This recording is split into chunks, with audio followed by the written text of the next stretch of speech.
देश के प्रधानमंत्री और देश के गृह मंत्री राहुल गांधी पर खुलकर झूठ बोल रहे हैं और उन्हें कोई एक्सपोज नहीं कर रहा है। धारा 370 और आरक्षण पर एक बार फिर अमित शाह ने झूठ कहा है, गलत बयानी की है। मगर दूसरी तरफ भारतीय जनता पार्टी के नेताओं की कारस्तानियों पर गोदी मीडिया प्रधानमंत्री नरेंद्र मोदी और अमित शाह से कोई सवाल नहीं कर रहा है। दो खबरें और दो नेता आपकी स्क्रीन पर दोस्तों, ये हैं मणिरत्ना और इन्हें आप प्रधानमंत्री नरेंद्र मोदी और अमित शाह के साथ दे सकते हैं। आप जानते हैं इन पर क्या आरोप है? इन पर आरोप है विधानसभा और चलती कार में महिला के साथ बलात्कार करने का। विधायक हैं, गोदी मीडिया इस पर बवाल कर रहा है, प्राइम टाइम डिबेट कर रहा है। बलात्कारी विधायक क्यों दिखाई दिया प्रधानमंत्री के साथ? क्यों है वो चहेता प्रधानमंत्री का? और दूसरी मिसाल राजस्थान के deputy chief minister Premchand Bairwa के बेटे की। जी हां, सरकारी गाड़ियों के साथ यह व्यक्ति इंस्टाग्राम रील्स बना रहा है। यह है सरकारी ताकत की हनक, यह है अहंकार। और प्रेमचंद बैरवा ने इस पर क्या कहा है, यह आप सुनेंगे ना, आप हंस हंस के लोटपोट हो जाएंगे। मगर सबसे पहले दोस्तों, मैं बात मणिरत्ना की करना चाहता हूं। मामला बहुत गंभीर है। यह व्यक्ति जो दिखाई दे रहा है, इनका नाम है मणिरत्ना, और जैसा कि आप देख सकते हैं, ये न सिर्फ प्रधानमंत्री नरेंद्र मोदी के साथ हैं, बल्कि देश के गृह मंत्री अमित शाह के साथ। इनकी हरकत आप सुनेंगे ना तो आपकी रूह कांप जाएगी। यह व्यक्ति विधायक है और इस पर आरोप है विधानसभा और चलती कार के अंदर एक महिला के साथ न सिर्फ दुष्कर्म करना, बलात्कार करना और फिर उसके बाद उसे ब्लैकमेल करना। मगर इसकी और कारस्तानियों को आप सुनेंगे तो आपको लगेगा कि यह इंसान है भी या नहीं। यह व्यक्ति HIV संक्रमित महिलाओं का इस्तेमाल करता था अपने विरोधियों पर निशाना साधने के लिए। यानी कि जो एड्स पीड़ित महिलाएं थीं, उसके जरिए वो अपने विरोधियों पर निशाना साधता था। इस कदर नफरत। और सबसे बड़ी बात, कांग्रेस आरोप लगा रही है कि यह व्यक्ति प्रधानमंत्री नरेंद्र मोदी का चहेता है। सीधा सवाल, गोदी मीडिया इस पर डिबेट क्यों नहीं कर रहा है? यह तस्वीर जो वायरल हो रही है, इस पर डिबेट क्यों नहीं की जा रही है? कर्नाटक सरकार ने इसे गिरफ्तार कर लिया है और जाहिर सी बात है दोस्तों, कांग्रेस इस पर प्रहार बोल रहा है, कांग्रेस सवाल पूछ रहा है। और कांग्रेस का सवाल आपके स्क्रीन पर। एक बार फिर बीजेपी के नेता ने देश को शर्मसार किया है। कर्नाटक में नरेंद्र मोदी की पार्टी के विधायक ने एक महिला का विधानसभा और अपनी सरकारी कार में रेप किया। इतना ही नहीं, इस बीजेपी विधायक ने बलात्कार का वीडियो भी बनाया, साथ ही महिला को जान से मारने की धमकी दी। इस विधायक का नाम मणिरत्ना है। मणिरत्ना खुद को नरेंद्र मोदी का चहेता बताता है।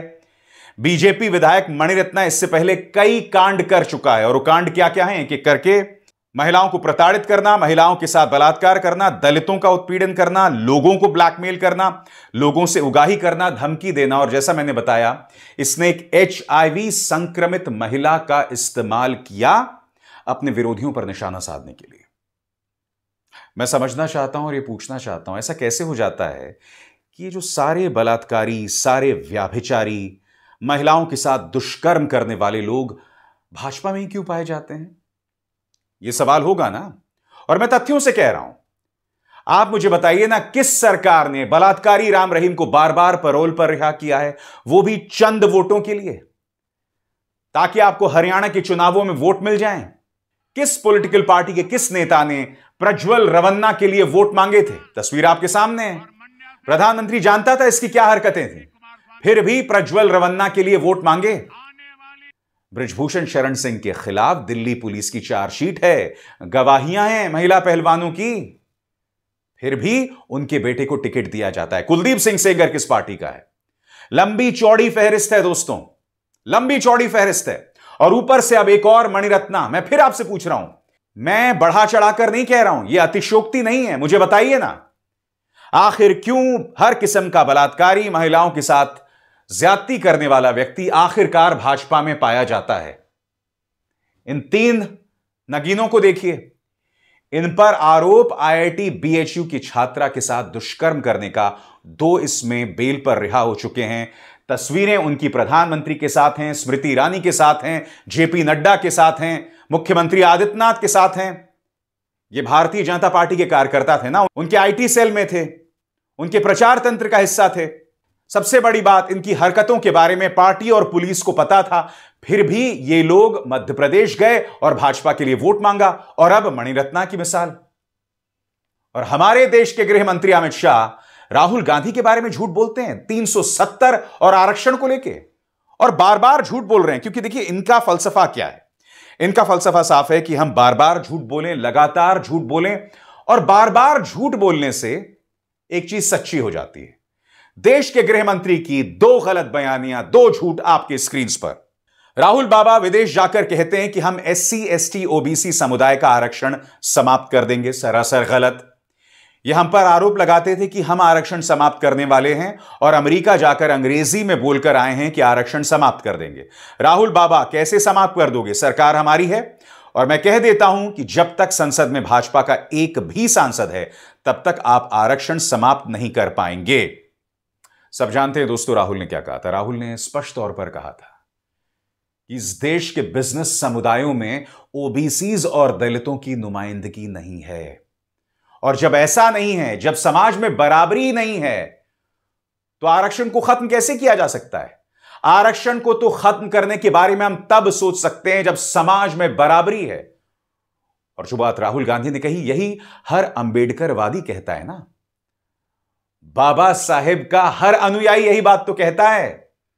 हमारे बाबा साहब अंबेडकर का हर समर्थक, मेरा जैसा हर समर्थक यही बात तो कहता है, और उसके खिलाफ जा रहे हैं देश के गृह मंत्री अमित शाह। क्यों? मैं समझना चाहता हूं। और दूसरा झूठ, धारा 370 को लेकर बयान आपकी स्क्रीन पर। राहुल गांधी कश्मीर जाकर कहते हैं हम धारा 370 वापस लाएंगे। राहुल बाबा, आप तो क्या, आपकी 3 पीढ़ी भी 370 को वापस नहीं ला सकती। वो कश्मीर में जाकर कहते हैं कि आतंकवादियों और पथराव करने वालों को हम जेल से रिहा कर देंगे। मैं कहना चाहता हूं कि इस देश में जो आतंकवाद फैलाएगा, कश्मीर में पत्थरबाजी करेगा, उसकी जगह जेल के सलाखों के पीछे है। मुझे बताइए राहुल गांधी का कौन सा भाषण जिसमें उन्होंने कहा कि धारा 370 को हम दोबारा लाएंगे? नंबर 1, वैसे भी अभी 4 साल आपकी सत्ता में है ना, तो जब आप केंद्र में हैं तो राहुल गांधी 370 कैसे ला सकते हैं? वो देश के प्रधानमंत्री नहीं है, उनके पास 400 विधायक नहीं है।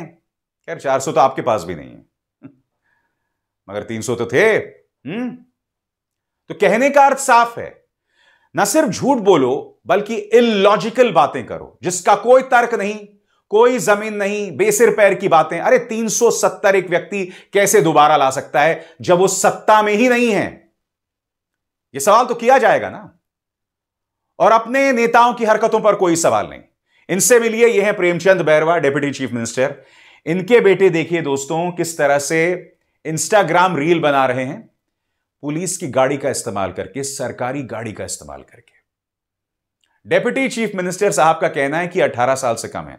अब इनका तर्क सुनिएगा। कहते हैं कि अगर मेरा बेटा सरकारी गाड़ी में बैठकर चला रहा है तो मैं इसका धन्यवाद प्रधानमंत्री को देना चाहता हूं, जिनकी वजह से मेरे जैसा गरीब जो है डेप्यूटी चीफ मिनिस्टर बना, और मेरा बेटा अमीर लोगों के साथ गाड़ी में बैठा हुआ है।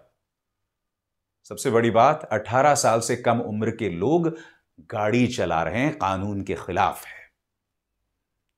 और जनता को मूर्ख बनाना छोड़िए। ये हरकतें गरीब बच्चों की नहीं होती हैं। गरीब बच्चा अपनी जिम्मेदारी समझता है, कानून की धज्जियां नहीं उड़ाता है। सुनिए क्या तर्क दिया। मैं फिर आपसे सवाल पूछना चाहता हूं, प्रेमचंद बैरवा पर कोई डिबेट हुआ? नहीं।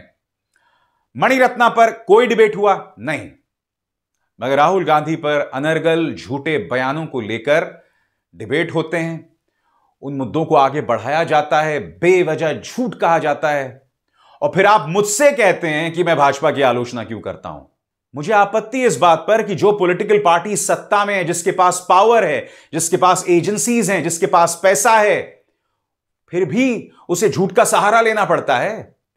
वो नेता विपक्ष के खिलाफ भीड़ खड़ी कर रहा है, उसके खिलाफ हिंसा को बढ़ावा दे रहा है, और ये कौन कह रहा है? ये कोई छुड़भैया अमित मालवीय जैसे कचरा नेता नहीं है।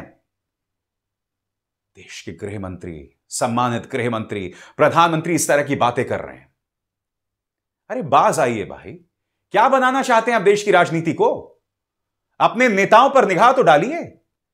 प्रेमचंद बैरवा के साहबजादे पर लगाम लगाइए।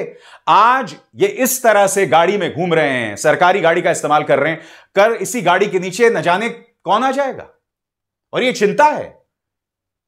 इससे आप मुंह नहीं मोड़ सकते हैं, बिल्कुल भी मुंह नहीं मोड़ सकते हैं। इसलिए झूठ बोलना बंद कीजिए और मुद्दे पर आइए, और गोदी मीडिया भी अपने फर्ज को निभाए। अभिसार शर्मा को दीजिए इजाजत। नमस्कार। स्वतंत्र और आजाद पत्रकारिता का समर्थन कीजिए, सच में मेरा साथी बनिए। बहुत आसान है दोस्तों, इस ज्वाइन बटन को दबाइए और आपके सामने आएंगे ये 3 विकल्प, इनमें से एक चुनिए और सच के इस सफर में मेरा साथी बनिए।